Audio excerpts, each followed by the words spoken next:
So you think it's going to be? I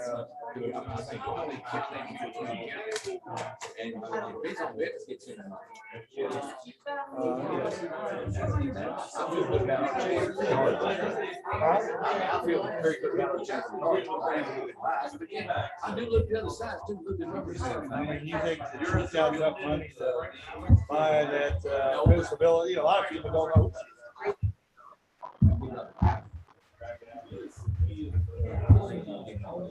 Well, today was definitely close. I said one team. I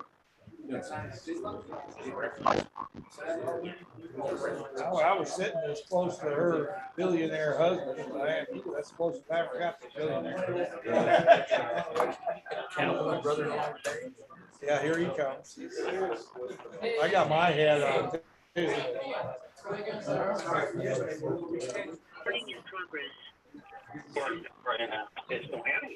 Yeah. You know, 3 years ago, I bought a condo for my daughter, and yes, I really got to work money. And in those 3 years, I mean, it's almost doubled in value. I told her the other day, I said, maybe we ought to sell that and make a profit. Where would I go? Yeah. And of course, everybody's asking themselves. And then the ones that early on, the ones that told me they were going to sell and then go to an apartment. We got the they're hurting in that area. not going to be very long. Courthouse. All of these been approved to go forward. You're still saying. I took that into consideration, especially with the secretary here. So we put back the staff report. So I don't think it's really strong. I was there. I saw you shutting up.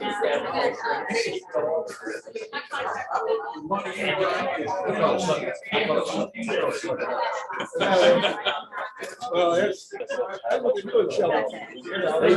They're kind of famous. I love that shit. They love that game.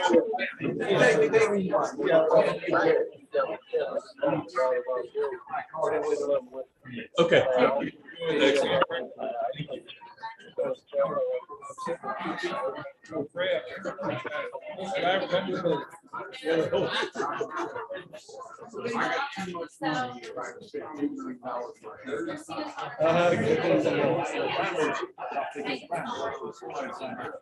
And then everybody else says yes.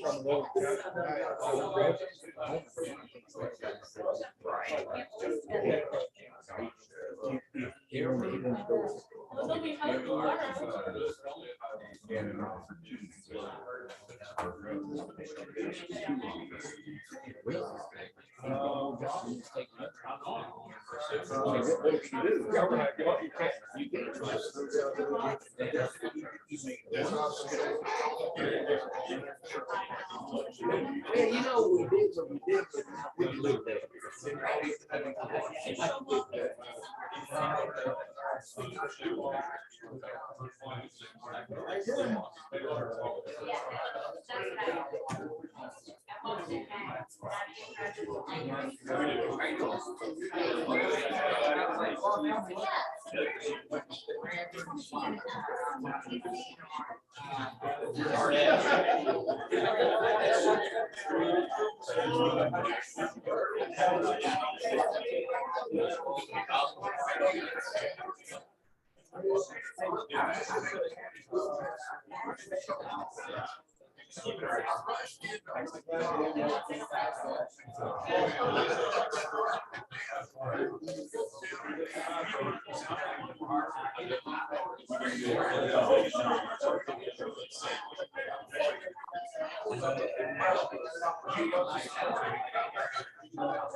That's not comforting, is it?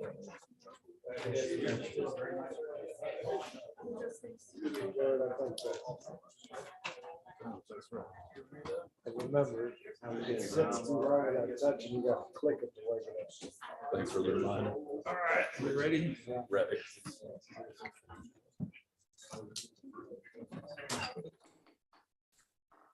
All right, I apologize for starting the meeting late. I've been a step slow all day today since got up this morning, but we're going to get kicking now. I'm David Vogel, chairman of the KIPDA this year, and happy to have all of you here. I'd like to ask Jared to please call the roll. Thank you. Honorable John Black. Here. Honorable Bernard Bowling. Here. Honorable John Logan Brent. Honorable Sean Crothers. Here. Honorable Byron Chapman. Here. Honorable Beverly Chester Burton. Here. Honorable Jack Kaufman. Here. Mr. Matt Munay for the Honorable Bill Deere. Now, Matt had to head back to the office after TBC, so he'll be joining us a little late. Oh, he disconnected. So we do have Matt join us. Mr. Brian Dixon. Honorable David Eaton. Here. Mr. Kevin Beatty. Here. Miss Lena Muldoon for the Honorable Greg Fisher. Honorable Jeff Gahan. Mr. Keith Griffey. Mr. Albert Tubby Purcell for the Honorable Treva Hodges. Here. Honorable Dan Ison. Here. Mr. Andy Krause for the Honorable Mike Moore. Honorable Todd Pollock. Here. Honorable John Riley. Gotcha, Judge. Honorable Joe Robinson. Honorable Jerry Summers. Here. Honorable Rick Tanini. Honorable Jim Travis. Here. And the Honorable David Vogel. Here.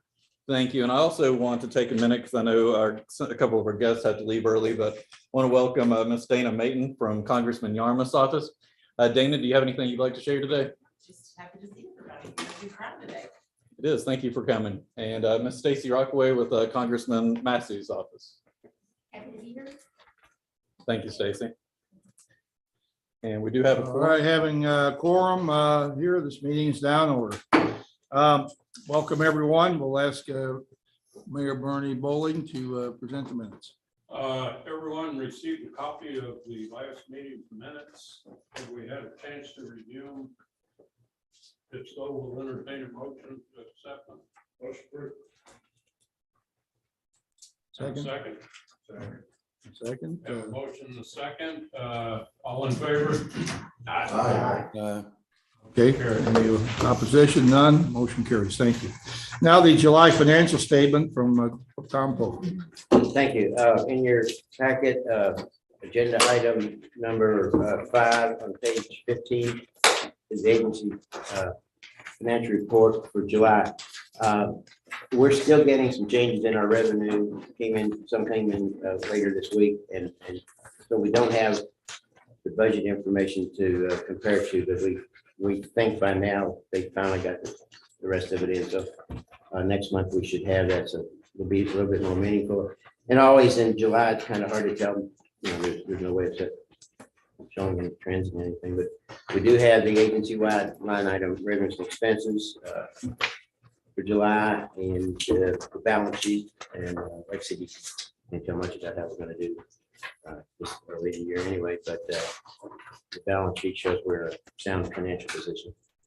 I'll be glad to answer any questions anyone might have. Is there a motion to approve? So moved. Second. Any discussion? All in favor, please say aye. One opposed? Motion carries. Thank you. Item number 6 on our agenda today is a presentation and from our new Cabinet for Economic Development Secretary, Jeff Knoll, who is here with us. We welcome you to your first KIPDA board meeting. We're happy to have you here. I've just found out that Jeff, he lives very close to Oldham County, but not quite in Oldham County. The line kind of runs funny in the northwest part of the county, and you could fall into Jefferson or Oldham, not know which one you're in. And unfortunately, he fell into Jefferson. I don't say unfortunately for Jefferson, but unfortunately for Oldham. But we know you're here to work for all of us, and we really appreciate it. And so, floor is yours. Stand over. Sure. Yeah. Right over there. First of all, I'm gonna disappoint everybody. I didn't come bringing a presentation. Oh, okay. Bringing a hi, how you doing? But I'll get up and say a few things about me, and candidly, I wanted just to come by and say hello. I'm 90 days into the job. So I'm an expert at everything, and I'll be glad to give you those opinions about anything and everything you want when we get done chatting today. But it is really a pleasure for me to be back home. You know, I'll just give you a real quick background of who I am and how I wound up here. But before I get there, you know, Jared, I just want to thank you for setting this up. I, in my previous life, had worked in the Cabinet for Economic Development. I also had worked for U.S. Senator Wendell Ford. And so I'm a really big believer in the area development districts. I'm a huge believer in regional collaboration and cooperation. And I believe strongly in the mission of this organization. So when I looked at how do I go back and revisit all 120 counties that I used to visit in my previous lives? My feeling was I need to do it in a very structured, organized way. Because if you're not careful, you start traveling everywhere and you don't get anywhere, and everybody says you haven't been there. So therefore, I've got to find a way of doing it. To me, the best way to begin was with the area development districts. And so I just went and barged into your all's meeting in Frankfurt and said, please help me. If you're willing, invite me, and I'll just come by and say hello. Because for me, I have a goal of, in a 90-day period, to be into all the area development districts. I'm also kind of proud to say that I've been fairly busy, going to a lot of different areas. And last month at our KIPDA meeting, I think we approved $1.1 billion in projects, 870 new jobs through 13 projects. And what I'm most proud about is of those 13 projects, I believe 9 of them were for existing companies. We were in some 10 different communities. And we also had several brand new companies that came into the area. I'll talk about that in just a second because I'm really excited about some of the transformation that's happening in the area. But first, you know, you have to understand, I grew up in Frankfort, Kentucky. Everybody needs to know that I have a lot of vices because I came by them naturally. I lived out in the Forks of Elkhorn, and I got sent to the tobacco patch when I was about 7. Took my little Kool-Aid jug, started learning to pull tobacco plants, and literally pretty much where that wall was the fence line, and that's where Jim Beam Distillery was located. And yes, don't tell my mom and dad, but sometime when I was probably 11 stripping tobacco, some of the folks in there stripping with me gave me a little shot at Jim Beam, and you know, I thought it was pretty good. And so I feel like I've done all the right things to have the good vices in Kentucky. And yes, I do enjoy thoroughbred horse racing. I love betting on them, but the best news is I went to Bowling Green, Kentucky, and I did meet a beautiful woman. So man sure is lucky to be down in Kentucky, and all those women in Bowling Green are beautiful. I have, so she's from Union County originally, and as I said to the judge, I wanted to move back here, but I basically went out of college, went into the tobacco business, and I got a phone call from Wendell Ford saying, hey, I need somebody to come to Washington and help us with the tobacco price support program. I said, Senator, I'm actually traveling overseas. I love what I'm doing. I have no desire to go to Washington. And those of you all that may have worked with him a long time ago, you don't say no to Wendell Ford. And so I basically went to work for him. And we did do a revamp of the tobacco price support program. Senator McConnell was elected while I was in Washington, got a chance to work very closely with him. And basically I came back and went to work for Brown and Williamson, which was headquartered in downtown Louisville. Was put on the road again because our commitment was to open up foreign markets to U.S. tobacco producers, Japan, Taiwan, Korea, Hong Kong, Singapore. So that's where I spent about 18 to 24 months opening those markets. And then Wallace Wilkinson asked if I would come to work for economic development. And same thing, I said, Wallace, I'm traveling first class at Brown and Williamson. I don't think I want to do that. Call me again. And this is probably more relevant for my background, but I said, I will do that. And I'll become your Commissioner of Management Operations and Commissioner of Financial Incentives. But I happen to have a bunch of real estate and I want to get back into the tobacco warehousing business. So I bought some warehouses in Lexington. Long-term view was to do development, and we did. We did a shopping center, a hotel, and some other things while I was there, plus I had some rental property. And then Burton Jones was elected, asked me to stay for another year, work with Paul Patton and Gene Strong. And then I got a call to go to Michigan to do economic development. And candidly, if you don't know where I went, I'll describe it very briefly for you. It is a small area, the first county going into Michigan, just 20 miles north of the Notre Dame football campus, right on Lake Michigan. Dive into Navy Pier, you can swim across, and you can actually probably swim pretty much into my house. And just like when I bought a house here, I should have checked the title work and the information because I thought I was moving into Prospect. I love Louisville, but I was right on the line. Same thing, I didn't check my deed restriction. I didn't understand that lake effect snow came right down the driveway that I built. So therefore I had all of that for all of those years. And I did that for about 10 years, but Benton Harbor is an area that used to be the real main economic hub for the region. And there was a lot of white flight that took place. And today it's 97% African-American, highly impoverished, but literally across the river that's not much wider than this room is St. Joseph. Very well-educated. A lot of the Whirlpool executives live there, 92% white. You can imagine the strife and differences and arguments between two communities that are so different amongst each other. And then around those two small cities were communities that were similar in terms of the composite of the two, but that area got the most recognition. And so trying to do economic development in that kind of environment is actually what brought me there. I was excited about it. I did it for about 10 years. I didn't do traditional economic development. I got very heavily involved in redevelopment, build-to-suits, doing the things that I had done in the real estate side of things. And also spent a lot of time trying to bring community folks together. And we did everything from, we had a program where we put 600 sixth graders in week-long manufacturing internships from all around the community. We did that for years. We did a training program in the inner city. We're guaranteed a job if they just would go through the training programs. We've got every companies to participate in that. And for me, that's the kind of economic development that I believe, really the marriage between community and economic development. 18 years ago, there was a change in leadership at Whirlpool. Whirlpool's only had 8 chairmen since it was founded 111 years ago, but there was a change. And the incoming chairman said, I'd like for you to come to work for me. So for the last 18 years, I worked for Whirlpool Corporation. For those of you that may know Earl Jones over with GE, if you don't, Earl's kind of in charge of government relations, been around a long time. I've known Earl a long time. And I called him as soon as I got this job and said, Earl, I used to hate you because you were a competitor. Now I work for you. So anything I can do to help GE, let me know. But we are very competitive. I was very into that. And when I went to work for Whirlpool Corporation, I had government relations, community relations, the foundation, business travel, corporate aviation, some other things, and also got very involved in an idea I had, which was, how do we take 3 million square feet of empty buildings in the community? How do we take 48 brownfield sites? How do we take a federal Superfund site?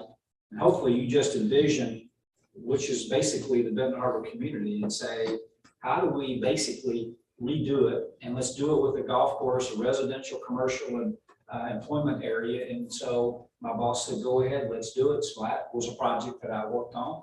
We had Jack Nicklaus design the course. If you can imagine going into an impoverished community and saying, well, I think I got a good idea for your community, which is to build you a golf course. I can trust you that that was not received very warmly. But in the long run, we've been trying to give away the land for years, and there'll be no taxes paid either at the income level or at the property tax level, and no one would buy it for $1. And so the community said, we have to do something because of the wetlands, because of the contamination, because of all the orphan buildings. And so we wound up getting Jack to design it. The problem is with Jack, who designed Valhalla, you don't tell him what to do. He pretty well tells you what the design will be. So we had to buy 188 parcels of ground in addition to what we had control over. And for those of you that do development and other things, you'll understand this. We had the boundary drawings done. And we went out to do a site tour, top secret project. And I had all these things done with the Department of Transportation to make it look like it was a state project. And the consultant left the drawings in the truck. And when I came back to the truck, the drawings were gone and we hadn't bought any of those parcels of ground. So I'll just make a long story short, that's one of the projects that I did. I'm very proud to say that it's successful. I just got through working on a worker housing project with 82 units inside that development so that local employees and community folks that want to come to work in the area can live in this worker housing development that we did. And also did a lot of economic development projects in China and Europe, you name it, had a chance to do it. And candidly, being a member of the 12-person executive leadership team, I learned a lot about business. We acquired Maytag and I learned even more about business doing that, but nothing compared to what I learned when I did on real estate development. There's nothing like being in partnership with people 10 years older with probably a net worth 5 times yours. And suddenly you find yourself with the real estate downturn and the things you have to learn. Great education, and really candidly for the last 27 years, I wanted to come home for this job. Now, summary, what does all that mean? Not a lot, other than you have a better sense of what's important to me. Diversity with inclusion, bringing communities together is really important to me. And I have a philosophy, and I think the mayor heard it when I spoke last week. You know, I really do believe the job of all of you is to create great communities and to create safe, affordable, good housing for all of your residents. But I think my job is to work directly with you to help create more employment opportunities and economic activity, because we all know that house is shelter. But if the head of the household or if the 2 folks living in the household have stable jobs, suddenly that house becomes a home. It becomes the haven and the safe haven for you and your family. And it creates, if you will, having a safe job and that home life that you can dream, you can think bigger, you can encourage your children to have a better way of life, and you can do things that need to be done. And I know I've experienced it. But when someone has a stable job and a great place to call home, suddenly they're helping their neighbors. And pretty soon you have a street where neighbors are helping one another because they have a great home life, they have a great stable job. And those neighbors helping neighbors is really the quality of life that we all aspire to have. If you keep doing that and you have 2 or 3 streets, pretty soon you have neighborhoods. And if you have neighborhoods where people are supporting one another and helping one another, you have great communities. And I feel strongly that economic development is not about just chasing jobs. It's about really combining those strategies of job and job creation with the planning and efforts that you all do, so that if you have a new factory, you can also put in the water and sewer lines and help support a residential development. It's all about bringing that big vision together, because I really truly believe that my job is to be that great collaborator with all of you. So I've instilled some values at the Cabinet for Economic Development. I won't go through all of them, but they're the usuals: integrity. But I've said to be measured if we're doing our job right, with all the other values, inclusion, you name it, we have to earn trust. And you can measure trust, and we have to earn your trust. And you just don't walk in and say, you should trust me. We walk in and say, I have to earn your trust, and I have to continue to earn your trust every day. And to do that at the Cabinet for Economic Development, we have to be super collaborators. And I've laughingly said, if you're going to work for me, you need to understand that yabbit season is open year round. And I love to go yabbit hunting, because in my humble opinion, in economic development and all of what you all do, you can never say, yeah, but on a great idea. You can never say, yeah, but when you're trying to put together a project. My humble belief is, in the world that we play, we dispel yeah, buts, and we say, how can we? We find creative ways of working together to find those solutions. And that is the mantra that we will have with the Cabinet for Economic Development. We will be a collaborator. We will work with you, but we always want to have a bigger vision for how can we help the community? How can we help all residents? And I'm not even the least bit concerned about regionality. And I know we got some folks here from Indiana because that is your mission. Well, guess what? That's an economic hub. That's where we are, is in the great economic hub. And I believe we have to help cultivate and grow this economic hub because all of Kentucky then will benefit, as will the areas that we call our neighbors across the river. So I believe strongly in working collaboratively, but I also believe strongly in solving problems and being truly collaborative. And the last value that I didn't mention that to me is the most important is not only to earn trust, but to have a spirit of winning with integrity. And by that, I mean, I want the people that work for me to get up every day. And if we have a prospect, I want them to basically be emotionally drained and a bit concerned and upset if we lose a prospect. I want people to work for me that if we're working on a process to go after a federal grant to help you get what you need to build communities or to come in and put in the infrastructure you need, I want our spirit of winning to say, we will win this. We'll celebrate those wins and then we'll learn from the losses. But sometimes you just need to have a real culture and a real value, a willingness and a desire to win. Because especially in this game, you can have great ideas, you can get so far and run into a roadblock and it's easy to say, yeah, but, or you can find yourself saying, just not winning at this time. I don't believe in that. I believe very strongly we're all in this together. We're going to win together and we're going to have that spirit of winning. So that's a bit of my philosophy of the cabinet. The last thing that I'll share, and then we'll open up for questions, because again, I didn't come prepared for a presentation, but I came prepared to let you know me a little bit better. You know, Kentucky is really on a great trajectory. Now, let me take one step back and level something most of you probably already know.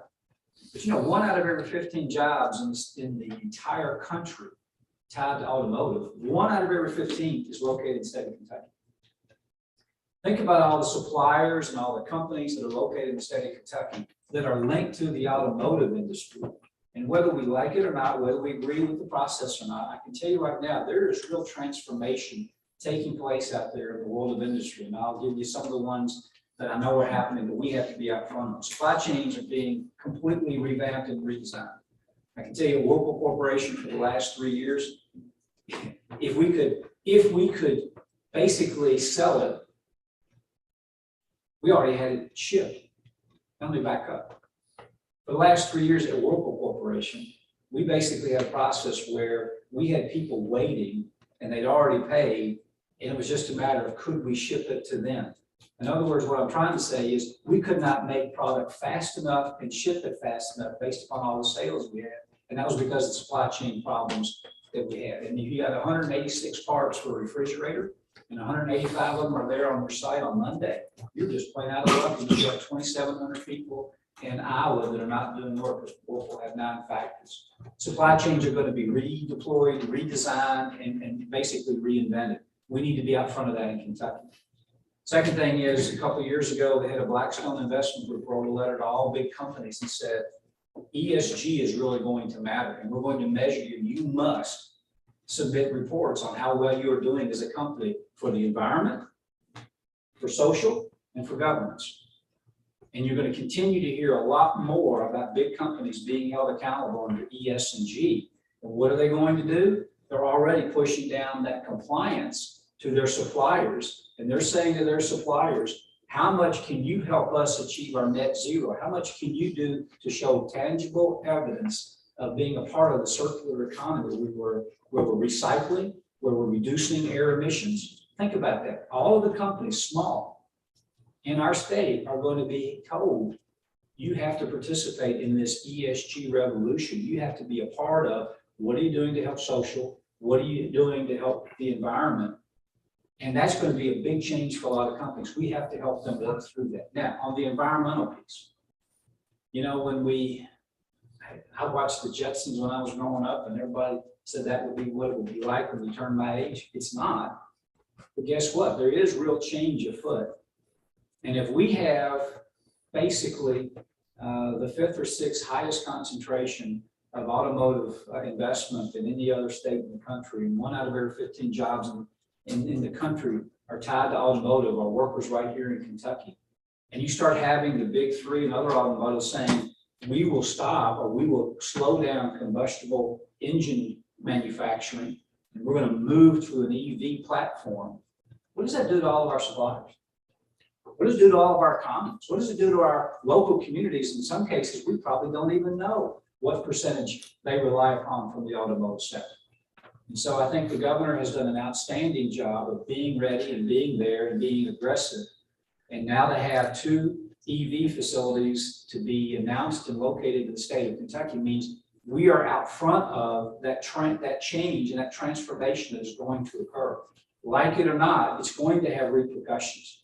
I would rather be out front of a tidal wave than behind it. And that's really truly what you have to look at is when major companies are saying, we will start making these kinds of investments in an alternative platform for transportation. You can't sit back and say, well, okay, things are going to be just like they are. Well, they won't. That's one of the reasons I think with the Ford SK announcement, with the Envision announcement, we are on the front edge. And we already know on a per capita basis and another metric in terms of just absolute, we've got the highest level of investment in EV platforms in the NEO state.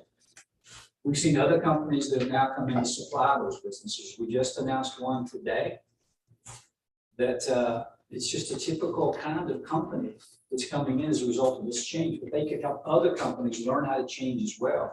This is a company that has the chemical patent. They lead the industry, and they know how to basically take glass and mirrors and put a coating on them so that electric current can go through the glass or mirror, and you need that especially for EV platforms. For those of you that drive like I do, and you rely on that side mirror, that little light comes on when the car's too close. That's a mirror that's got a coating on it that allows that current to go through to light up that light bulb. That's what this company does. And they've announced a location here. In some cases, just a month ago, we announced the location of a company down in Hopkinsville. And that company actually has a patent. It was a startup in 2015, but they've received all the government approval and government funding to help show their patented process for recycling lithium batteries. And they have a potential of growing and investing over $1 billion in our state. We can help all of our companies learn from that. We can continue to ride the crest of other companies and other suppliers that will be coming in as a result of that change, and making sure that our existing companies who perhaps are providing products and goods around the combustible engine platforms to also then tap into that EV platform, and therefore they can be a part of riding that crest of the change that's out there that's taking place. Those are the kind of things that I see are so important to us as a state. Now, if I had a magic wand, KIPDA pen, well, it's actually not KIPDA pen, it's a Marriott pen, but if this was a magic wand, I would love to be able to see at some point in time, we work with legislators, work with all of you. I think there can be an opportunity where more tools are integrated and combined to really create more development opportunities that are, in some respects, integrated. Now, you all know we have a $100 million program to create product and putting money into areas that are putting together parks. I don't like to use the word industrial parks. I'm talking about pieces of dirt that create a magnet in which people say, I need to be there, I want to be there. I know that several of you have those kinds of projects in your area. I'm a huge believer that we should be putting in affordable housing, and I define affordable housing across all price points, into areas where we're putting in employment centers.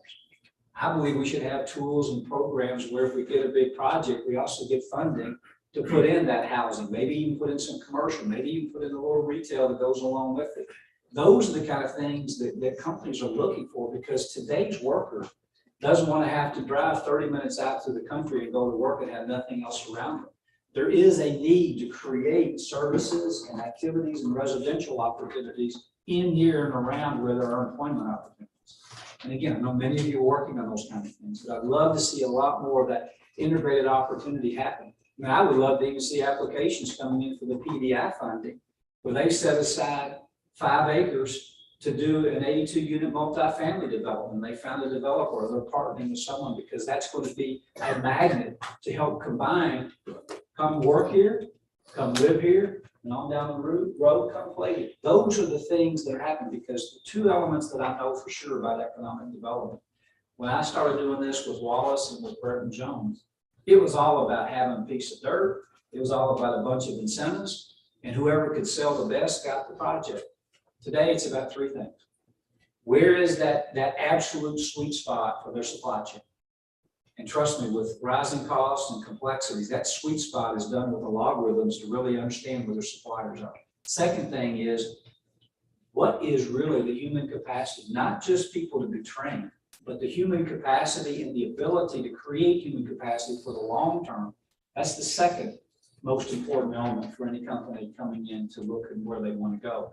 The other piece, we've always talked about it in the past, but having been on the site search side from the private sector perspective, it wasn't as important as we all made it out to be, but today it is. What's that quality of life? What's the education? What are the things that the workers and others are going to be able to rely upon? And in the end, back through that lens of ESG, that's what drives companies' decisions about where they're going to locate. Got to have something that's attractive in terms of whether to make their investment, but what are their people going to do? Where are they going to come from? How are they going to be there? What are the kinds of things that make this community stand out from a quality of life so that I can actually know that I can attract talent and get talent to move into that area? All those things are much more important than ever before. This is a really cool region. I think you got a lot of things going for you. It's one of the reasons that I moved here.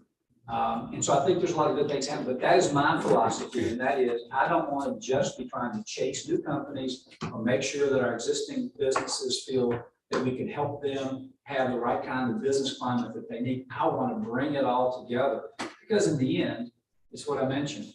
The real reason that we should all be doing what we do, including what you all do, make sure the economic activities here to create those stable jobs that help people have places to call home, and to really look at their streets and their neighborhoods and their communities as the place they want to be, the place they want to support one another, and the place that they want to see grow and prosper. That's really what I'm all about. That's a little bit about my background. I bored everyone to death. I apologize, but I thought it was important to come in and just say hello and give you a little bit of sense of who I am, and then just open it up for questions. All right, great. Thank you, Jeff. Do we have questions here from anyone? Anyone here? Do you have any, You brought a person with you last week from Ford and also from Georgia that's going to be building this plant in Glendale. And you said, they said the important thing the community is trying to start teaching kids how to operate robots in school, didn't they? That's an element of it for They're sure. wanting us to start trying to even this high school level, because that's what they're gonna need is these programmed people to actually know how to operate a robot. Well, and that's where it's going. I know at Whirlpool, like I said, we have 9 factories in the US. We did, I don't work there anymore. But I use that as an example. I mean, we're moving toward bringing in robots. Robotics are a real key, but we're not going to see a reduction in workforce. What we're doing is we're changing the kind of work people do in the facilities and in the factories, and we're giving them a lot more autonomy, a lot more value add, a lot more, decision making, because that's where, and that's how you create the productivity, the quality. I mean, the products we make in cooking today alone are so different than what was before. So yes, you have robotics that maybe move the widgets from one end of the factory to the other. Maybe you have robotics that are doing that spot welding that needs to be done that nobody really wants to do. And it's the teams that are following the monitoring of quality control and others. So what the Ford SK joint venture representative said is that if you look at the kind of workforce they need, it almost looks like something out of high tech. Buildings are fully air conditioned for a lot of reasons. The employees wear, certain protective clothing, but they're working with computers. They're working with robots. They're working with all kinds of algorithms, and that's the future of the workforce that they need. And they're encouraging to say, create more of those educational partnerships so that young people will go into these kinds of professions, especially when they're going to be paying the kind of money that's being paid. I think the jobs announced today were $65,000 a year plus benefits. I mean, these are some good, solid high-tech jobs. But we all know here's the truth. And I'm going to mess the numbers, and I know each school is a little different. But nationally, I think I'm pretty close. I think still today, coming out of high school, about 57% of the kids say they're going to go on to college. So I would just stand here today and say, if that's true, and we can argue numbers. I grew up in Peaks Mill, so my number and my math may be off, but I bet you I'm really close, even here in Jefferson County. What happens with the other 40-something%? So I'll just use Hopkinsville and Christian because I was just there. I know they're not. You know, they have something to the tune of 800 high school students. So I think they have 2,000 total. And of that, they have about 450 high school seniors. I use the math.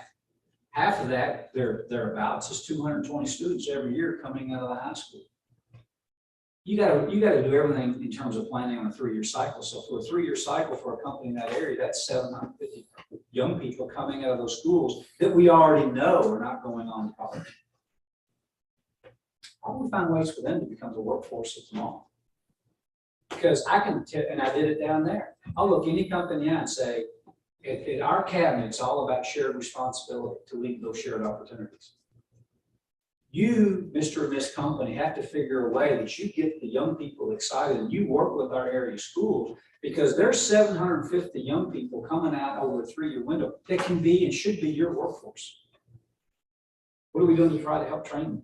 Now, I've got another stat. I think it's about 18% of all kids who go on to college don't finish. Now, we got a number in there, and I don't know the exact that goes on to technical training in community colleges. But of that 20% down in Christian, you had another 50. So that's 150 over 3 years. We're at 900 young people over a 3-year window, and you say you need 150 employees? Don't tell me you can't find a workforce. That's a shared responsibility. We have to think about our future as a state in those kinds of terms, in addition to how many people are in the work pool, how many people are in the workforce shed, how far they're willing to drive. All that's real important. But we have to encourage companies, and we have to be a partner to changing the dynamics of what is that pool, what is that the aptitude and opportunity for tapping into that workforce. So, Mayor, you're absolutely right. It is critical for Ford, SK, it's critical for any company that's up and down this road. I'll even tell you, I think it's critical for the people that come out to my house. It's the first time I've had somebody like that takes care of the yard because of my current position. I look at the equipment they're doing. I look at how they come out and, estimate the jobs and do all the things they do. These are not just simply mowing jobs. Everything is moving toward both automation and running your own business and having the things that you need to do. We just have to help young people do that. I'm not going to ask another question because I gave a 16-minute answer to a 1-minute question. I'm good at that.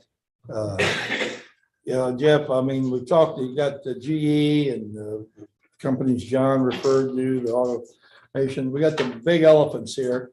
A lot of counties, may have somebody in the garage doing something. Some of the best known companies in Kentucky are Kentucky Fried Chicken, Papa John's, Brown Foreman. There's people that started, from home. How do we, as county governments, how do we identify, encourage, get support to try to help these people move up in with their entrepreneurship or give them a chance to do something? Well, it's a great question. And I'll break it back down to where I started in terms of education. I think the governor's got a program for entrepreneurship.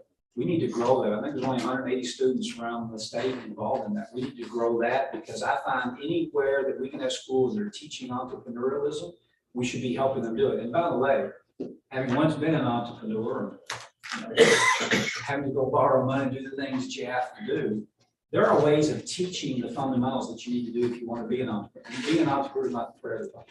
So that's one area. Second, the state, we do have programs around helping to do a lot of different things.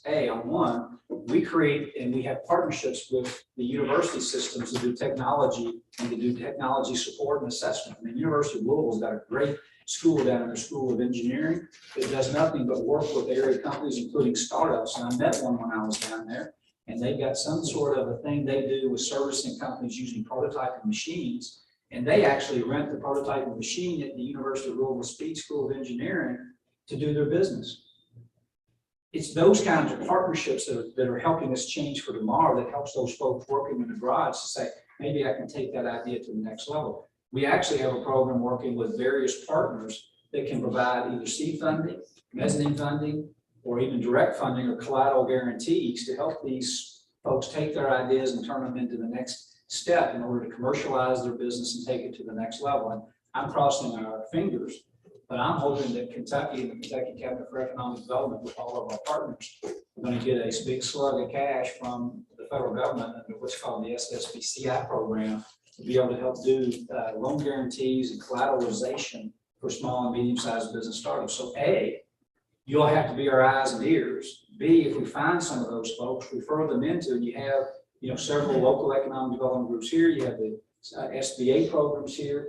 I know there's a lot of vernacular that gets into it, but you have to help everybody connect the dots so that we can try to offer up our assistance. And there are programs to provide that level of assistance for people that've got a good idea or a good business opportunity. We also have some tax credit programs for small, medium-sized businesses that we can work with to help them work through an acquisition of equipment or things that they need to do. And I'm going to use this one. Go out and maybe hire and do some training for their small workforce to be then competitive for those other training. We've got some tax credit programs that can help fund that. But then I'm going to finish by how I started. I started where I began, then I'll finish as I ended before. Do we have the right kind of communities that are helping those kinds of opportunities grow? Do we have the right kind of areas to live? Do they feel like they have the right kind of schools to go to? Do they feel like they have the right recreational means to go there? Because if we do, we're going to attract more of those folks. I'm not taking sides between University of Kentucky and University of Louisville. I did my undergrad at UK. I finished my master's at U of L. I can go any way you want to go on that debate. But I do believe that if I take, and I'm just going to use I'm going to make a controversial statement because it includes all of you. I look at all the areas around Lexington. I look at all the areas around Louisville, and I look at all the areas around Northern Kentucky. I look at all the areas in Bowling Green. I look at all the areas in Owensboro. I look at all the areas in Moorhead. I'm looking at basically the bigger communities in Kentucky, and I look and I say, we got things going on in those communities that stack up against any region anywhere else, but we don't think of it that way. I mean, Moorhead State's got a NASA-approved program right there on its campus. We've got the University of Louisville Speed School. We have University of Louisville Engineering Business Programs. We got, my goodness, some of the best healthcare anywhere in the country right here in this region. Same thing in Northern Kentucky. How do we tap into that? And how do we almost acknowledge this great place that we live and these great opportunities? Because there's great ideas coming out. There's a lot of small businesses that are growing fast in all those regions I just mentioned. We don't often enough talk about that. And that's one of the things that I'm trying to do and will be trying to do is how do we get that message out better about what is uniquely different, but more than importantly, what we have that we compete against anybody, will compete against anybody in the country as it relates to technology, education, entrepreneurialism, and these key drivers of it, whether it's the healthcare industry, whether it's the engineering or things that we have in this state. So I know I'm preaching again, but we really should take a step back and KIPDA should take a step back and really acknowledge this is a special place. And I'm not real smart, but when I left here 28 years ago, if I wanted to live in Prospect or in Oldham County, well, my wife would have been just absolutely in love with it because about the only place we could have bought would have been a horse farm, right? Lots of growth, lots of development. Look what's happening in all parts of the area in the region you're in here. And I even look at places over in Indiana. We should take a step back, and I think we as a planning group should do more to highlight and understand these great things that are happening in our area. And we should talk about it more. And you'll get to know me a little better. I do have a little preacher in my lineage. I'm also a son of a banker, so I'm an SOB by birth. But technically, I don't say things unless it's true. And we have really, really some great strengths in our state and some great strengths here in this region. We just have to do, I think, a better job highlighting. Any other questions here or comments for Jeff? Complaints too, I'll take them. Yes, sir. I I knew I was gonna get a complaint. No. I want to thank you for the staff.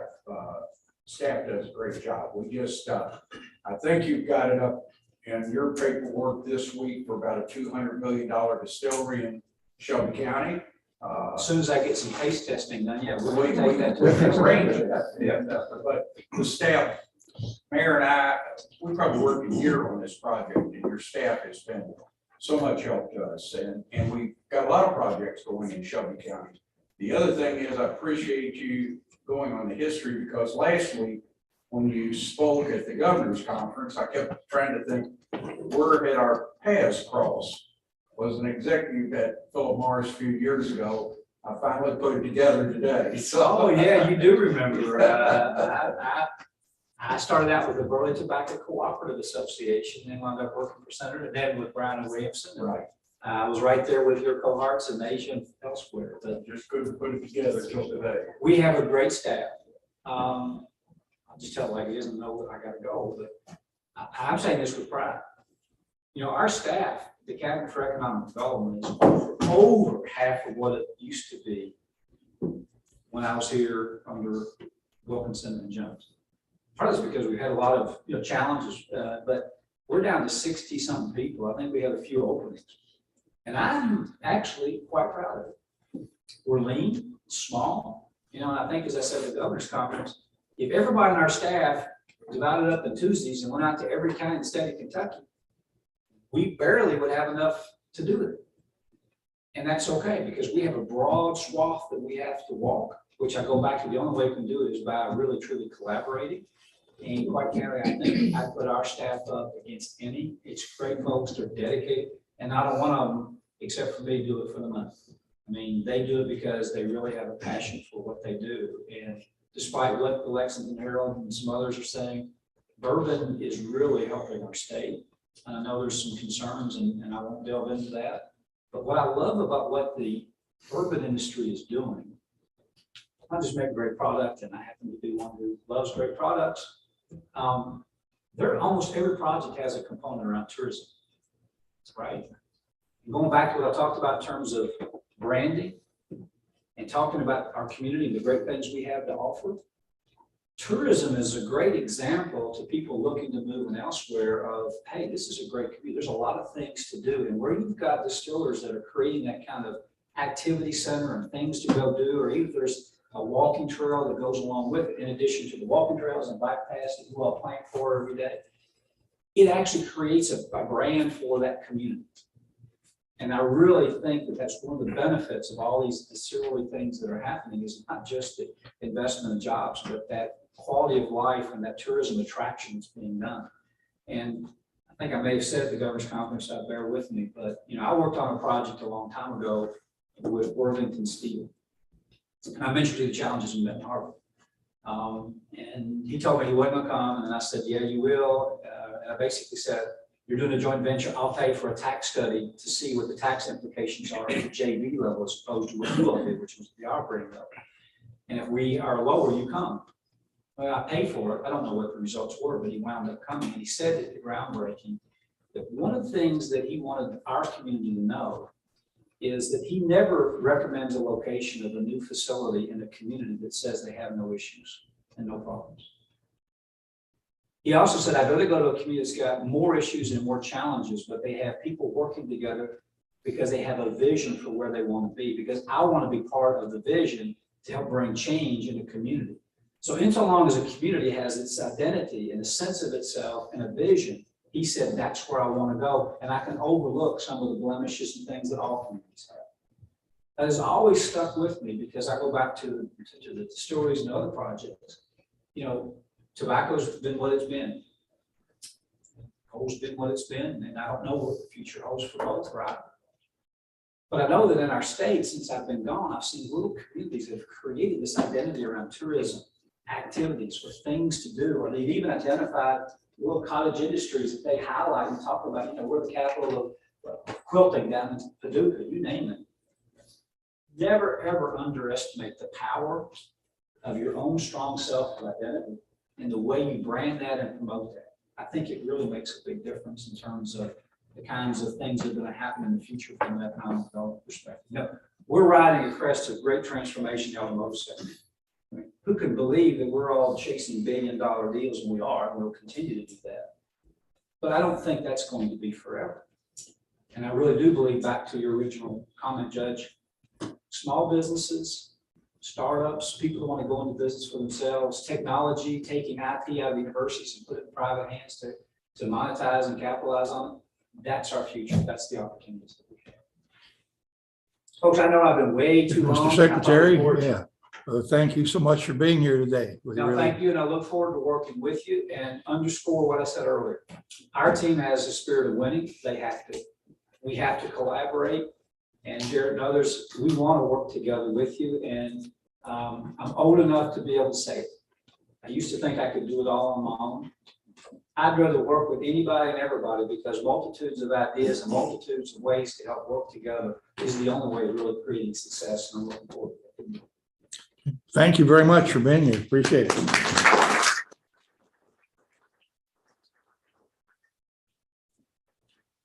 All right, we'll go on to the next item on our agenda now, and that is number 7. Andy Rush with the transportation. Well, these are bullets. Like, what the fuck is The Transportation Policy Committee met.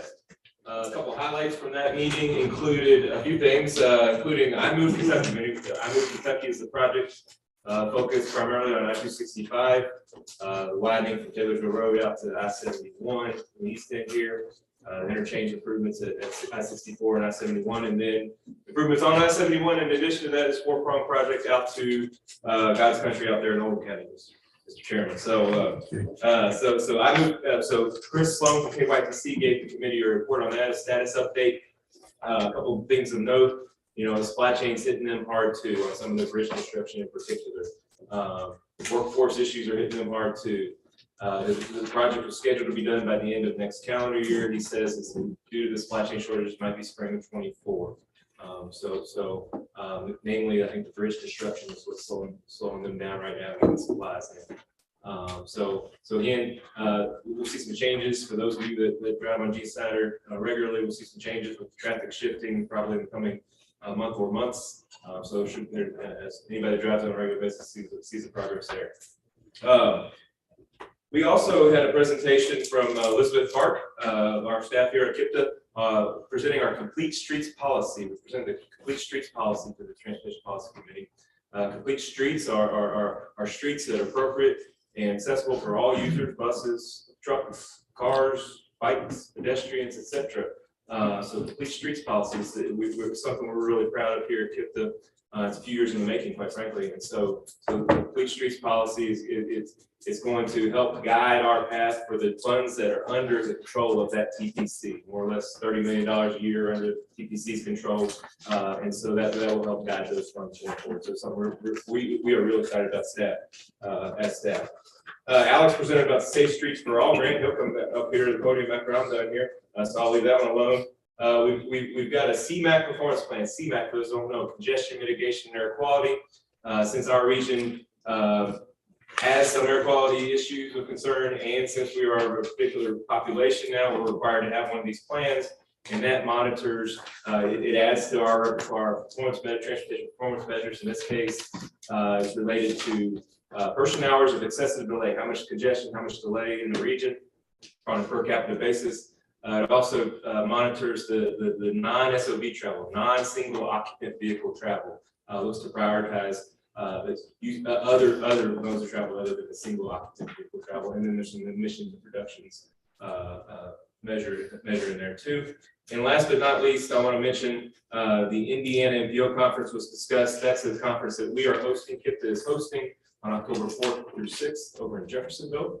And so registrations are still open if any of you all or your committee, your communities, anybody would like to join us and learn a little bit more about complete streets. I mentioned it earlier, it's our theme. We've got some practitioners coming from as far as Colorado to speak, and certainly all around Indiana and in our region as well. So again, that's October 4th through 6th. And that concludes my report. All right, is there a motion to accept this report? So moved. Second? Second. All right, discussion. All in favor, please say aye. Aye. When opposed, motion carries. Now, Andy, on transportation contracts. Yes, sir. So I've been up here the last few months. It's contract season. I think that hopefully this is the last month on a couple. I've got a couple left to seek board approval on. These two are annual contracts that we have had for probably as long as I've been KIPDA. I've been KIPDA for a little while now. The first one is KIPDA contract with Louisville Metro. The Louisville Metro Public Works is provided annually on an annual basis some funding to do some traffic data collection, traffic counting. We passed through some federal funds and we have done so for many years. This is a renewal of an annual contract there. The second one is contract between KIPDA and TARC.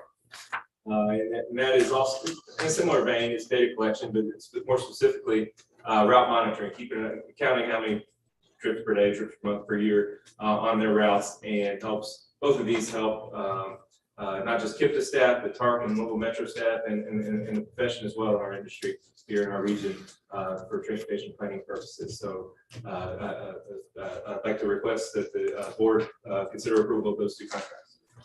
All right, motion. So moved. Second. All right, any discussion on these contracts? All in favor, please say aye. Motion carries. Thank you. Thank you. Alex Persaki on the safe streets and roads. Thank you, Judge. Good to see everybody. Just a quick update on the Safe Streets and Roads for All program, which is a new federal grant opportunity that we've been talking about a lot over the last couple of months. It's basically about identifying the biggest roadway safety problems in the region, creating an action plan to address them, and then the real deal positioning for a year or two down the road to put the region in position to win federal funding to implement widespread action plans to hit some of these safety hotspots. We've been talking, I think, a bunch of folks here in the room about this over the last couple of months. I'm pleased to report as of an hour ago, we now have commitments from every single county level jurisdiction in the KIPDA region and about half of our major city level jurisdictions. So we are about to finalize then an application for an action planning process as of September 15th. The grant application will go in. We'll hear back in late January if we're going to be successful on that. But we're not going to wait around until late January. We'll be in touch with representatives from each jurisdiction to put together a steering committee. So if we are fortunate enough to get this grant, we'll be able to hit the ground running right away, get that into motion. So we'll be in position hopefully in the next year or two to get in position for an implementation grant for that. So just wanted to thank everybody for your support on that. We're looking forward to seeing the results. I'm happy to take any questions. All right, anyone have any questions for Alex? Seeing none, all right, thank you. Thank you. Item number 10, the fiscal year 23 Trips Park rideshare contract renewal. Hi, thank you. The Trips Park annual contract for our software that the Every Community Counts rideshare program uses up. This is a little bit different. This is not the entire fiscal year. We actually have paid through August. And so this is from September to the end of the fiscal year, June 30th, to get us back on track on an annual basis. So 10 months, it is a total of $39,000, which actually I was going through our background, only 2%, 3% more than it was in 2016. So inflation has not hit this yet. But this is our software that we use for everything. This is our billing module, our maintenance forecasting. We have done a deep dive since I started in January and are utilizing the software every way possible. Pretty much this is like a staff person for us. So just need approval to continue with our license and maintenance renewal for the rest of this fiscal year. Your motion. Second. Moved and seconded on trip share. Okay, questions? We don't ask a lot of questions around this secretary. We just, But if I can add one. we just keep on moving, yeah. Just one thing, I want to just give an update on our van pool program to let you know that we've added 8 van pools since January 10th. We have 4 in the pipeline, and interesting enough, we had our first phone call from Glendale today with trying to get folks from Louisville to Glendale. So we will be working, that will definitely be a collaboration on that to get that workforce from Oldham County all the way to Pasadena Town. So 8 vehicles, our goal was 10, and we've already met that, and we're only, wow, what, 1 month into the fiscal year? So hopefully we'll be at capacity and back on waiting list. This raffle primarily runner for construction jobs, maybe. Concrete, Concrete jobs. yeah, very interesting, and a lot of it, Pouring concrete. Yeah. pouring concrete, and then they're gonna be moving on to steel.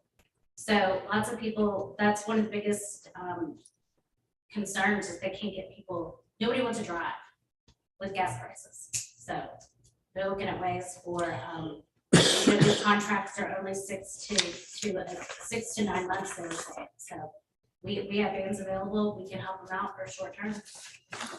Elizabeth, could you give a quick elevator pitch so the secretary's aware of what is available for the van pool? Yes, so our van pool program, regional ride share, so we have van pools that are available for our 9-county region.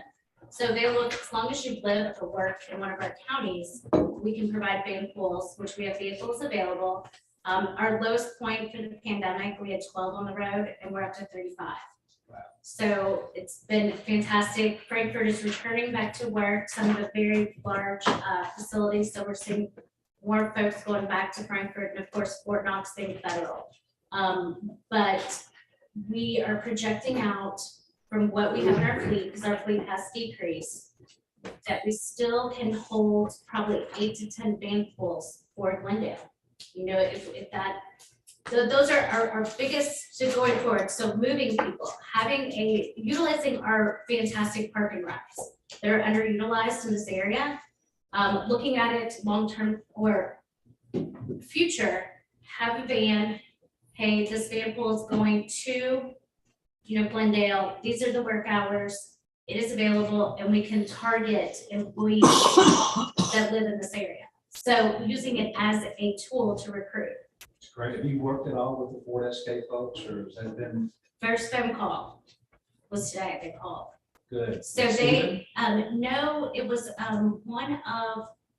was a gentleman with the Urban League that is working there because they're only in the concrete base. So they're moving and they're hoping to get these folks that are going to continue to move into positions, roles all the way through. I will bring that up to make sure there's a connection. We're working with Ford SK now to come back to all the ed districts that are within a 45-minute commute of that area. So there's some coordination and some efforts being done to help broaden their ability to find workforce, to find those kinds of programs that would then be a good fit for both the worker and for the company. And I think we're probably, if you're looking at Lincoln Trail ad, their van pool program, they don't have vehicles available. We do. We did not eliminate our entire fleet during the pandemic. So we still have 25, we're at 35, and we only have 17. But we have 17 vehicles available. So that need to get on the road. Expect to be hearing from them. Okay. To- And I think it's, I'm sorry, My question is like Charlestown, we need it back. We had a van full. that's what I'm at. What do you do about trying to get you all to come up there? Or what do we gotta do to get you all to come pick up people or? Well, they actually drive, so they're part of the community. So it's identifying that core group from Charleston that are going to Louisville. That van full, Kelly, can you remember? They were federal, weren't they? I think so. Yeah, they were down at the federal. I remember it being up there, but I didn't know Yeah. how. And they were actually starting in Madison. And they picked up there. So those folks were moved to telework, they are returning. So it's something that if we have a nice park and ride, we can do yard signs, something, advertise in the newspaper, say, hey, there is a van full. It's getting that core group of people that want to ride together and share that cost. And the federal benefit is available for all federal employees. That's huge. Their ride is paid for. Also just found out that Norton Healthcare is providing the federal transit benefit to all their employees. So that's something else to think about. But anything, give me a call or I can contact you. We can set up a time to meet. I mean, even a town hall, just for people that are interested that live. To give them more information, we can bring some swag. We'll bring one of our vans. They can look at it. We're going back to grassroots, Kelly, like back the way it was. I mean, We are not so busy. I mean, we're busy because we're very short staffed, but that's okay because we're just all becoming experts that we can do everything. So we want to get back to where it's community. We're serving the region, as Randall would say, getting back to that. Serving the region, how can we help? What can we do to make it a better place and get people to jobs that need to get to jobs and save money and save the air? I thought we used to have about 70 of those things, down to 30 something. We had 68 March 2020. We just went out of business. We had a global pandemic. What happened to the vans? We had to unload it. Sold They're saying it's hard. them? That's another discussion. They're in charge. We have 53. Sitting down at Target, No, we have 53 in our fleet, active. or you want to sell any of them? The ones at Target, they'll sell. How much? Absolutely. I'm not sure. You have to ask Mr. Rush over here that probably has more information on that. Those several targets, they told me as of this week, they have sold several. We retired about, I think the number was about 20. We retired about 20 vans, vehicles. They were our oldest vans, so our fleet is in real good shape right now in terms of mileage. So how you know about getting them or bidding on one of them? So Are they they, on the auction site? yeah, they At put them out on GovDeals? the GovDeals auction site. It's when they go to sell them, they use a few of them. The program is a partnership with them, always has been. And so they use a few of them for maintenance type things, but they committed to us that they will sell, that they're selling the vast majority of those. Do you need some? GovDeals. Do you want me to put you in contact? No, I'll find out. Okay. They are particularly never before seen or in, the value of these used vehicles is through the roof, right? And so, even with the high knowledge of some of the retired guys, they're still a good guy. Proceeds will benefit the program. Yes, definitely needed. So, well, thank you. But if anybody has. Did anything we else, have contact did me. we have a motion and a second on that? Did we have? We We did have a motion, didn't we? All right, did we take a vote? No. All Oh, right, we've got a motion and a second. All in favor, please say aye. Anyone opposed? All right, thank you very much. Now, Community and Economic Development Division activities from Dustin Duncan. Good afternoon. I'll be really brief. I just have two really quick updates to share. The first is that our division is working with the Great Hub online system through Talented Technologies. This will help us create a solid historical funding record so that we can keep track of all the grants and loans we processed over the past 10 years or so. If we've helped assisted you on a grant or loan, it'll be in that system so that we can track it. This will help us track our overall success rate as well and pinpoint where maybe our weak spots are so we can use a data-driven approach to make sure our funding is equitable. We've inputted more than 160 records into this system so far, and we're digging through files and consulting with personnel to make sure all that information is accurate. And working on a protocol where we have new projects to make sure it's all put in the same way so it makes sense in the future.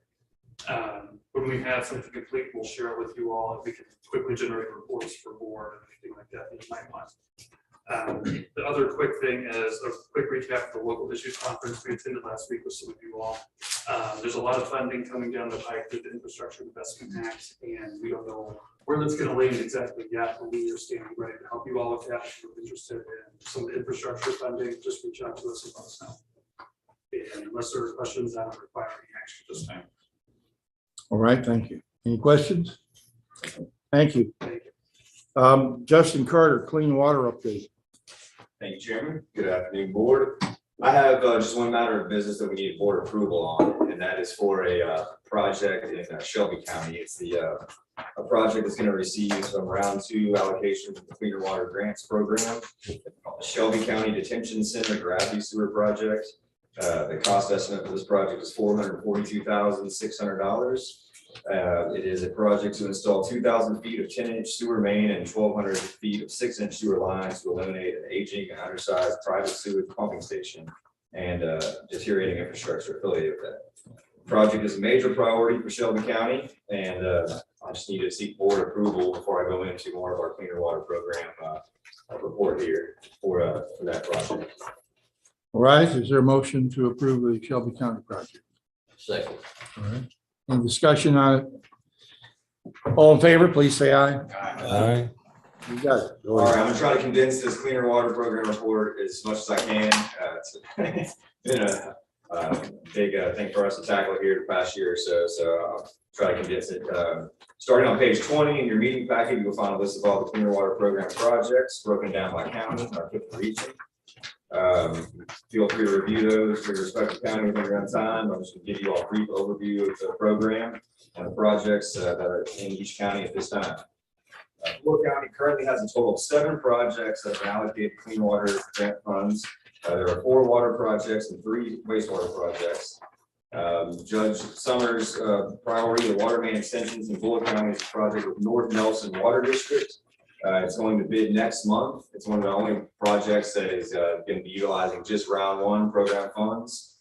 And then the West Oak Tree Interceptor Sewer Project, 11 Junction is another project that is just solely utilizing the first round of funding as well. The Louisville Water and Louisville MSD projects in Bullock County had to rely on second round funding in order to be fully funded and are moving forward with all their exhibits. Brian Lloyd, here at the Community Economic Development Division, myself are assisting with that. Shepherdsville Sewer received round 2 funding to go towards their wastewater treatment plant improvements and hydraulic expansion project. And the city of Mount Washington was awarded some of the round 1 unserved water body funds that was separate from the county allocation. And that's going to go towards their Foster Lane water line extension project. So you can see there's a lot getting done in Bullock County with round 1 and round 2 funds. Up in Henry County currently has a total of 4 projects that have been allocated cleaner water program funds, 2 water and 2 sewer. The I-71 exit 34 sewer extension project with the city of Campbellsburg and Carrollton Utilities is expected to go to bid next month. And the city of Newcastle's water meter replacement project is moving along and expected to start by late November or early December. There is still $452,355 left on the table in round 2 funds for Henry County. They're deciding whether or not they want to put that towards another sewer line extension at another exit or do some water line extensions with that. So we're going to get better cost estimates on those and reconvene and meet again next month to get better project cost estimates once they're provided and decide how they want to dispense those funds. Jefferson County had 2 water projects and 1 wastewater project that were allocated in round 1. The round 2 allocations have already been allocated and split straight down the middle between Louisville Water and Louisville MSD, both of them receiving $11,890,315. Louisville Water has 3 projects that have already been slated for round 2 funds. Those are the Tom Wallace Road water main extension that's going to bring some water service to Jefferson Memorial Forest, Sylvania number 6 Road water main extension, and the West Muhammad Ali Boulevard main rehab or replacement project that's going to be helping us with some major deteriorating infrastructure in our downtown core. Together, these 3 projects make about $5 million of 11.9 they've been allocated, and the remaining projects are slated to be submitted to me by Friday, September 16th. Louisville MSD has 5 projects that have already allocated around 2 funds towards. That's the Lindview Stormwater Project, the Bash Shirley Stormwater Improvements, West Indian Trail Stormwater, and Gate 14 Replacement and Resilience, along with the South 4th Drive Bed Restoration. Louisville MSD is still vetting costs and tweaking some components for these projects, but plan to have their projects to me and their profiles by September 16th as well. Oldham County, they currently have a total of 7 projects that have been allocated cleaner water program funds. There are 5 water and 2 sewer projects. All of these were round 1 projects. The Oldham County Water Management Council will meet again on next Thursday, September 1st, to approve the breakdown of round 2 allocation and to submit each water and wastewater systems projects they would like to receive. Shelby County currently has a total of 5 projects that have been allocated cleaner water funds. There are 3 water and 3 sewer. All of the first round funds went to Shelby Municipal Sewer's 36-inch gravity sewer, developing out major economic development there. The rest of those funds, we met on August 8th in Shelbyville and allocated those funds. They dispensed them very much through all of the water. We got North Shelby Water, US 60 Water District, and West Shelby Water District all receiving $650,000, and the city of Simpsonville will receive $500,000 for a sludge removal project at their wastewater treatment plant. The final project was the one that you all just approved before I started this report for the Shelby County Detention Center Gravity. It's a major priority, like I stated, and I'm very glad that we're going to be moving forward with that. We're just trying to expedite that process as quickly as possible, fast track it with these round 2 funds. Spencer County has one project that's been allocated, all of the round 1 and round 2 cleaner water funds totaling $1,894,600. That project is the Taylorsville Waterworks Mill Road Upgrade State Road 1795 project, which is currently in the process of working with me to submit all the required exhibits and paperwork to KIA, and is preparing to go to bid this fall. Trimble County, lastly, currently has a total of 6 projects that have been allocated cleaner water funds. There are 3 water and 3 wastewater projects. One of their projects has already been constructed, and another one is nearing completion, and these will be on a reimbursement basis. Those are 2 projects that KIPDA was intimately involved with, the Bedford wastewater system improvements to help out a failing infrastructure up there, and also the Hardy Creek water line extension that Judge Pollock worked so hard on to get his residents water. The city of Milton is utilizing $55,000 in cleaner water program funds to complete a preliminary engineering report to evaluate 3 identified alternatives for the replacement of their aging wastewater treatment plant that is currently located in a floodplain. After the city of Milton decides on a plan of action for their wastewater treatment plant, $175,000 has already been earmarked and dedicated to the construction phase of that project after they decide on the route that they would like to go. Which is looking mostly like decommissioning the wastewater treatment plant and pumping the effluent to Fairway Utility. The deadline to have all these round 2 projects submitted to the Kentucky Infrastructure Authority is Friday, October 14th, but we are well ahead of that. My goal is to have them submitted to KIA sometime in September, no later than September 30th.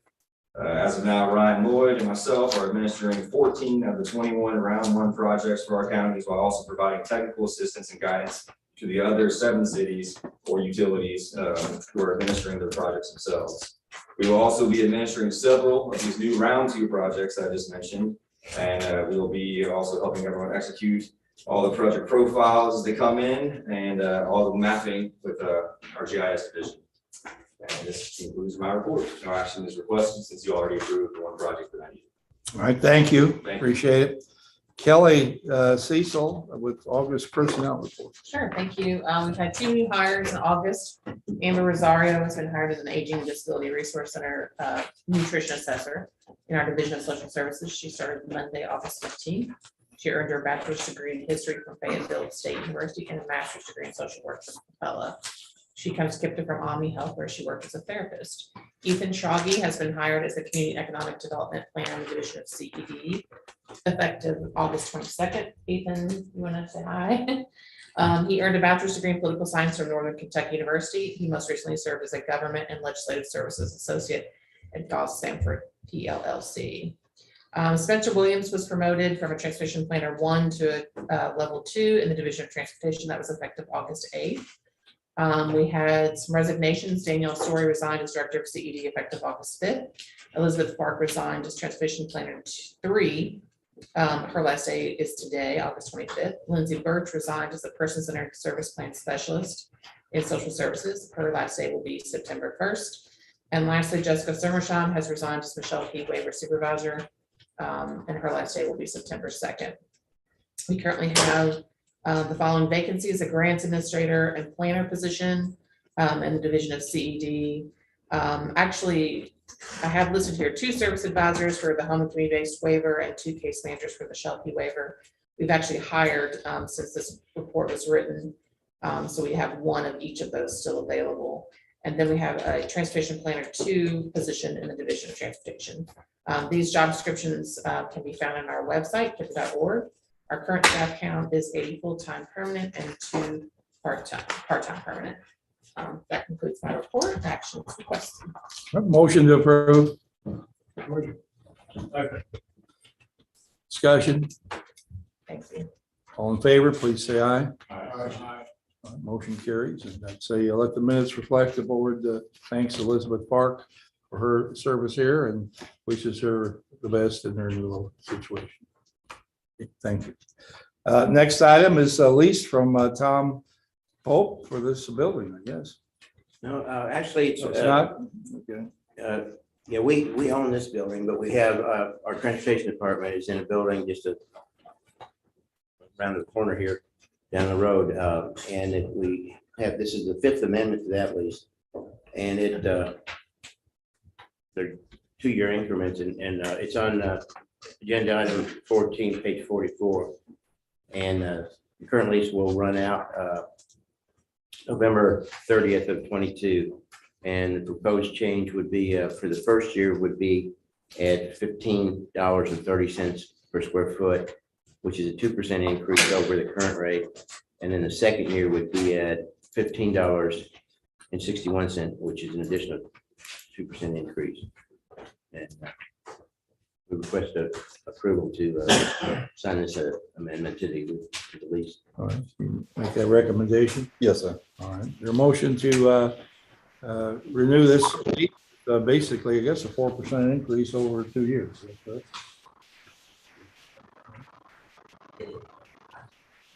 Motion seconded, discussion. Mayor? All in favor, please say aye. Aye. Motion carried. Jarrett has his report now. The intergovernmentals, we only have one of the Jefferson County Shively Apartments project. This has been sent out for review. There were no comments received, so that item can be taken for board approval. All right, so a motion to approve that Jefferson Shively Apartment project. Going in your minutes here, or I'm in the agenda. Your motion to that? So moved. All right. Second. All right, thank you. Discussion. All in favor, please say aye. Aye. Motion carries. Next, executive report. We have 4 travel items for board consideration. The first is the 2022 Kentucky League of Cities Conference and Expo. This will be attended by Jennifer Wilson and our Community Economic Development Division. Jennifer is essentially our ARPA guru. She has been assisting our cities and Spencer County with their ARPA administration. So she, in that work, has developed a strong relationship, leans heavily on KLC. So this would be a good opportunity for both education and networking. The second is the Kentucky Association of Kentucky Association of Mapping Professionals. There's so many different acronyms.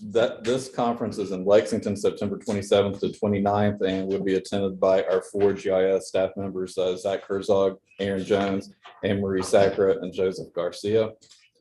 The third is the NATO 22 Annual Training Conference. This is October 15th to 19th. The 3 members attending would be myself, along with Judge Vogel and Kevin Beatty in their capacity as KIPDA board members. This conference will also have the NATO board meeting where I am a board member for NATO. And the following, or the last item, is the Association of Metropolitan Planning Organizations Annual Conference. While NATO is kind of the governing body of the area development districts and councils of government nationally, the Association of Metropolitan Planning Organization is the governing body for the MPOs, which KIPDA obviously is one. And we would have 1 staff member attending with Alex, who you heard from earlier. So again, these 4 items are presented to the board for your consideration. Action is requested. Make a motion. Motion to second. All right. Discussion. All in favor, please say aye. Motion carries. Thank you. And the last thing, and we are right under it. I told Judge Vogel I'd get him out of here by 3:30, is just the meetings for next month. We have the Transportation Technical Coordinating Committee, September 14th at 1 o'clock. The Transportation Policy Committee will be September 22nd at 12:30, and the September board meeting will be here in the Burke Room at 2 o'clock. Thank you all for coming today. I appreciate it. It's great seeing everybody back in the room. So thank you all. This concludes my report. All right, thank you. Is there any other business today? Okay, I'd ask Jared to see if we can wind up by 3:30 today, because I know the other county judges and mayors and others here know how it is. I'm backed up against the 3:30 meeting on the Zoom, so I'm gonna have to step in the next room, and I'm actually the chairman of that meeting as well. So I think they expect me there. So, all right, thank you all for being here. Mr. Secretary, thank you for your presentation. Best wishes to you and your success in Kentucky. All in favor? Aye. Motion adjourned. All right, thank you.